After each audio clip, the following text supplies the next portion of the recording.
Wow wow. மச்சான் என்னடா இந்தா ஒரு வழியா இன்னைக்காச்சும் அவட்ட குத்துரு. அசத்திர மச்சான். ஏய் கவி வந்துட்டாடா.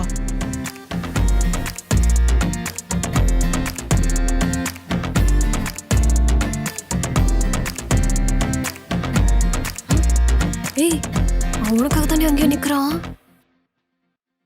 நீ சொன்னது சரியா வருமாடி?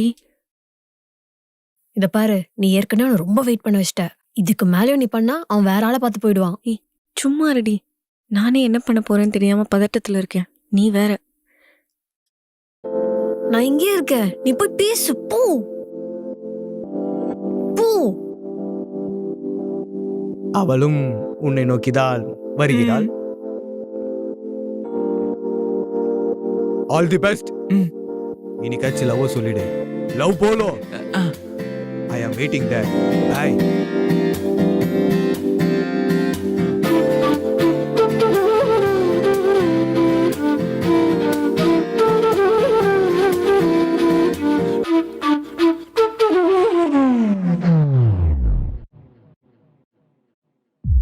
நில்லு.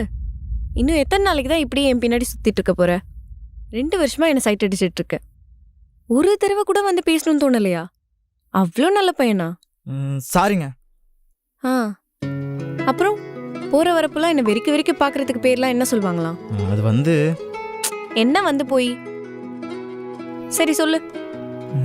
எதை? இத்தனை நாள் நீ என்கிட்ட என்ன சொல்லணும்னு என் பின்னாடி சுத்திட்டு இருந்தியோ அத. எல்லாரும் பார்க்குறாங்க. Sorry madam. அப்ப நீ சொல்ல மாட்ட. சரி நானே சொல்றேன்.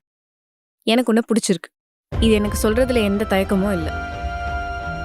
உனக்கும் என்ன பிடிச்சிருக்குன்னு தெரியும். ஸோ இனிமே இந்த மாதிரி என் பின்னாடி சுத்தாம தைரியமா வந்து பேசு. ஓகேயா?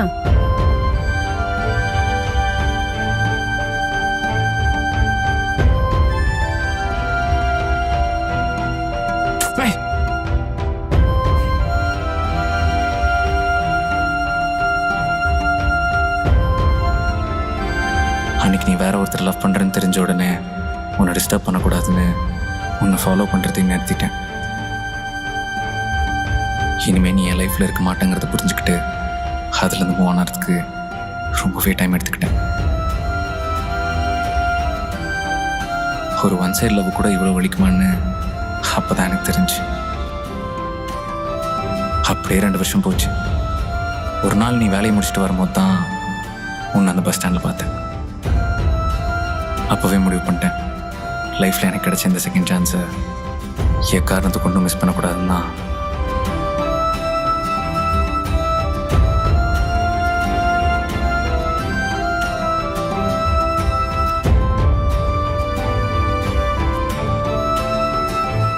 இப்போ உன் முன்னாடி வந்து நிற்கிறேன். நான் எல்லாமே சொல்லிட்டேன். இதுக்கு மேலே உங்கள் முடிவு தான். நல்லா யோசிச்சு சொல்லுங்க. இல்ல இப்போ வேணாம். நல்லா பொறுமையாக யோசிச்சுட்டு அப்புறம் சொல்லுங்க.